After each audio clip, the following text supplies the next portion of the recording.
October 28, 1962. The autumn sun hung low over Moscow, casting amber light across the Kremlin's ancient walls. Inside the Presidium meeting room, the air was thick with cigarette smoke and tension. Nikita Sergeyevich Khrushchev sat at the head of the long table, his stocky frame hunched forward, his face flushed and sweating despite the cool temperature. At 68 years old, he had survived Stalin's purges, climbed to the pinnacle of Soviet power, and faced down American presidents. But on this Sunday morning, he looked like a man cornered. Around him sat the members of the Presidium, the inner circle of Soviet leadership. Defense Minister Rodion Malinovsky, his uniform heavy with medals, sat rigid and silent. Foreign Minister Andrei Gromyko, the stone-faced diplomat they called Mr. Niet, studied his notes with deliberate calm. KGB Chairman Vladimir Semychastny watched Khrushchev with barely concealed contempt. And in the corner, taking minutes, sat a young aide whose hands trembled slightly as he wrote. On the table before Khrushchev lay a decoded telegram from the Soviet embassy in Washington. He had read it 3 times already, but the words hadn't changed. President Kennedy's message was clear, unmistakable, and terrifying. Remove the missiles from Cuba within 48 hours, or the United States would remove them by force. Khrushchev's hand moved to the telegram again, his thick fingers tracing the words. When he finally spoke, his voice was rough, strained, lacking its usual bombastic confidence. Comrades, we have a decision to make, and we must make it quickly. The room remained silent. Everyone knew what decision he meant. The question was whether anyone would have the courage to say it out loud. 6 months earlier, Khrushchev had been riding high on a wave of confidence and Cold War brinksmanship. The Soviet Union had put the first man in space. Yuri Gagarin's triumphant orbit had made headlines around the world. They had built the Berlin Wall, stopping the flood of refugees from east to west and consolidating communist control. They had tested the Tsar Bomba, the largest nuclear weapon ever detonated, a 50-megaton monster that announced Soviet power with a mushroom cloud visible from 600 miles away. But beneath the propaganda victories, Khrushchev knew the truth. The Soviet Union was losing the arms race. American intelligence had discovered what Moscow had tried desperately to conceal. There was no missile gap favoring the Soviets. In fact, the gap ran the other way. The United States had hundreds of intercontinental ballistic missiles and strategic bombers capable of reaching Soviet territory. The USSR had perhaps 20 ICBMs that could reach America, and half of those were unreliable. Worse, American missiles ringed the Soviet Union. Turkey, Italy, and Britain all hosted American nuclear weapons aimed at Soviet cities. Khrushchev could launch his missiles and destroy New York or Washington, but only if he was willing to see Moscow, Leningrad, and Kiev annihilated in return, and the Americans would still have hundreds of weapons left. It was an imbalance that kept Khrushchev awake at night, that gnawed at him during every confrontation with the West. Cuba offered a solution. When Fidel Castro's revolution had brought a communist government to power just 90 miles from Florida, Khrushchev had seen an opportunity too perfect to ignore. If he could place Soviet missiles in Cuba, medium-range and intermediate-range missiles that couldn't reach America from Soviet soil, he could instantly change the strategic balance. 40 missiles in Cuba would be worth hundreds of ICBMs. They would be close, unstoppable, a dagger pointed at America's heart. It was brilliant. It was audacious. It was exactly the kind of bold stroke that had defined Khrushchev's career. In April 1962, he had presented the plan to the Presidium. Some members had objected. It was too risky, too provocative, too likely to trigger war. But Khrushchev had dismissed their concerns with his characteristic bluster. The Americans, he insisted, would accept it. They had missiles in Turkey. Now the Soviets would have missiles in Cuba. It was only fair, and if Kennedy protested, Khrushchev would simply point out the hypocrisy and dare him to do something about it. By summer, the operation was underway. Ships carrying missiles, nuclear warheads, and 40,000 Soviet troops began the long journey across the Atlantic to Cuba. It was called Operation Anadyr, named after a river in Siberia to confuse Western intelligence. Soldiers were issued winter uniforms and told they were going to a cold climate. The ships traveled under cover of darkness when possible, their deadly cargo hidden in holds below deck. Khrushchev had been confident, overconfident he now realized, that the missiles could be installed and operational before the Americans discovered them. Once the missiles were in place, armed and ready, Kennedy would have no choice but to accept the new reality. The Americans might protest, might bluster, but they wouldn't risk nuclear war over something that was already a fait accompli. But Khrushchev had miscalculated. On October 14th, an American U-2 spy plane flying over western Cuba had photographed the missile sites under construction. Within 48 hours, the photographs were on Kennedy's desk. Within a week, Kennedy had assembled his advisors, evaluated his options, and made his decision. On the evening of October 22nd, Kennedy had addressed the American nation on television. Khrushchev had watched a transcript being translated in real time, his face growing darker with each paragraph. Kennedy had revealed the missiles' existence to the world. He had called them a reckless and provocative threat to world peace. He had demanded their immediate removal, and he had announced a naval quarantine, a blockade, though Kennedy avoided that word, of Cuba to prevent any more Soviet weapons from arriving. The speech had been a masterstroke of political theater. Kennedy had been calm, resolute, presidential. He had shown the American people photographs of the missile sites, making the threat real and visible. He had framed the crisis in stark moral terms. Soviet deception versus American honesty. Communist aggression versus democratic defense.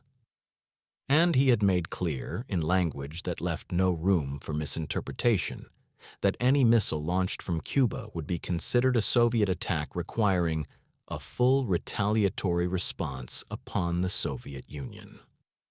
Khrushchev had been furious. How dare Kennedy turn this into a public spectacle? How dare he threaten the Soviet Union with nuclear war? The proper way to handle such matters was through quiet diplomacy, through private channels where both sides could negotiate without losing face. But Kennedy had made that impossible. He had made the crisis public, which meant any Soviet retreat would be a public humiliation. For 6 days, the world had held its breath. Soviet ships carrying more missiles steamed toward Cuba. American warships formed a blockade line across the Caribbean. Nuclear-armed bombers circled in holding patterns over the Arctic.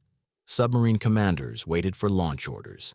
In Europe, in Asia, in every corner of the globe where the Cold War touched, people looked at the sky and wondered if they would see the flash of nuclear fire. Khrushchev had blustered and threatened. He had sent Kennedy rambling letters mixing threats with philosophy, comparing the crisis to a rope with 2 men pulling on opposite ends, each pulling tighter until the knot could not be untied. He had ordered Soviet ships to continue toward Cuba, then at the last moment ordered them to stop and turn back. He had authorized Soviet commanders in Cuba to use tactical nuclear weapons if invaded, a decision that would have killed thousands of Americans and triggered World War III. But behind the bluster, Khrushchev had been searching desperately for a way out. His military advisors told him the missiles in Cuba were vulnerable, that an American airstrike could destroy them before they could be launched. His intelligence services reported that Kennedy was under enormous pressure from his own military to invade Cuba immediately. His diplomats warned that the United Nations Security Council was turning against the Soviet Union, that even neutral nations were condemning Soviet deception. And then, on October 27th, everything had nearly fallen apart. A Soviet surface-to-air missile battery in Cuba had shot down an American U-2 spy plane, killing the pilot. The Soviet officer who gave the order had acted without Moscow's authorization, but that didn't matter. An American had died. Kennedy's military commanders were demanding retaliation. The crisis was spiraling beyond anyone's control. That same day, a Soviet submarine near the quarantine line had nearly launched a nuclear-tipped torpedo at American warships. The submarine's captain, unable to communicate with Moscow and under attack by American depth charges, had believed war had already begun. Only the intervention of a single officer, Vasily Arkhipov, whose name would remain unknown for decades, had prevented the launch. Khrushchev hadn't known about the submarine incident yet, but he knew about the U-2.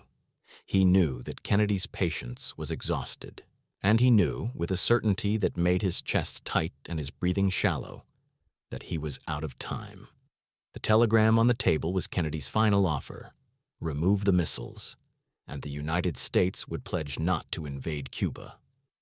Kennedy had also privately indicated through back channels that American missiles in Turkey would be quietly removed in a few months, though this could not be part of any public agreement. It was a face-saving compromise, a way for both sides to step back from the abyss, but it was also a surrender. There was no other word for it. Khrushchev would have to order the missiles removed, would have to watch as American ships monitored their departure, would have to endure the humiliation of backing down in the most public confrontation of the Cold War. Malinovsky broke the silence, his voice hard and challenging. "Comrade First Secretary, if we remove the missiles, we look weak. We look like we surrendered to American threats. Our allies will question our commitment. Our enemies will be emboldened." Khrushchev looked at him, this man who had never faced the kind of decision that now lay before them. "And if we don't remove them, if Kennedy invades Cuba, our missiles aren't even operational yet. They'll be destroyed on the ground. Our troops will be killed. And then what? Do we launch our ICBMs at America? Do we start a nuclear war that will kill hundreds of millions?" "We could make the missiles operational quickly," Malinovsky insisted. "We could threaten Kennedy with nuclear strikes if he invades. He's not suicidal. He'll back down." "He won't back down!" Khrushchev's fist slammed on the table, making everyone jump. "Don't you understand? He can't back down now. He's made it public. His military is pushing him to act. If we don't remove the missiles, he'll have to invade. And if he invades, our commanders in Cuba have orders to use nuclear weapons. And if they use nuclear weapons, Kennedy will have to respond. And then..." His voice trailed off. The room was silent. Everyone knew how that sentence ended. Nuclear war, the destruction of both nations, perhaps the end of human civilization. Gromyko spoke carefully, his diplomat's instincts searching for middle ground. "What if we propose a summit? A meeting between you and Kennedy to negotiate?" "There's no time for a summit," Khrushchev interrupted. "Kennedy's deadline is 48 hours. We need to decide now, today." He stood and walked to the window, looking out over Moscow. It was a beautiful autumn day. People were walking in the parks, children playing, life continuing in its ordinary rhythms. In 48 hours, all of this could be ash and radiation. Khrushchev thought about his own children, his grandchildren. He thought about the millions of Soviet citizens who had survived the Nazi invasion, who had rebuilt their country from ruins, who deserved peace and prosperity, not nuclear annihilation. He thought about his own legacy, about how history would remember this moment. When he turned back to face the Presidium, his decision was made. "We remove the missiles," he said quietly. "We accept Kennedy's terms. We save Cuba from invasion, and we save the world from war. And yes, we look weak. Yes, our enemies will celebrate. But we survive. And survival, comrades, is victory enough." The room erupted in argument. Some members supported the decision, relief evident on their faces. Others protested angrily, calling it capitulation, betrayal, weakness. But Khrushchev had made up his mind. He was still First Secretary. The decision was his. Within hours, Soviet radio broadcast Khrushchev's message to the world. The missiles would be removed. The crisis was over. Kennedy had won.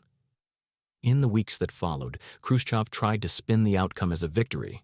The Soviet Union had saved Cuba from American invasion, had extracted a promise that Kennedy would remove missiles from Turkey. But nobody was fooled. The Cuban Missile Crisis had been a test of wills, and Khrushchev had blinked first. His position never recovered. The hardliners in the Presidium, the military commanders who had wanted to stand firm, the party officials who valued strength above all else, they all remembered who had backed down. 2 years later, in October 1964, Khrushchev was removed from power in a bloodless coup.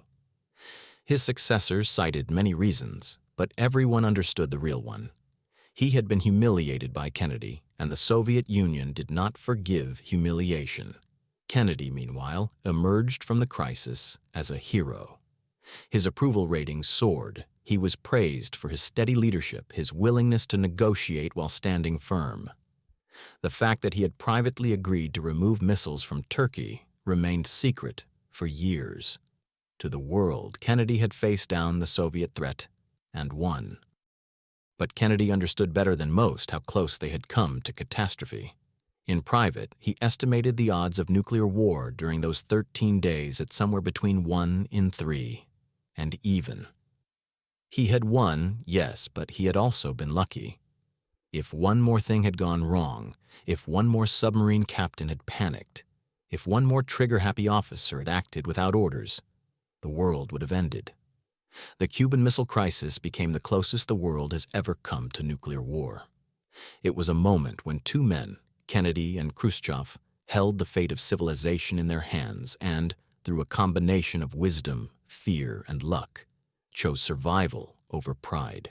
For Khrushchev, sitting in that Presidium meeting room on October 28, 1962, making the hardest decision of his life, the choice had been agonizing.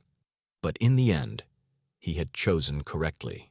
He had chosen life over death, peace over war, survival over victory.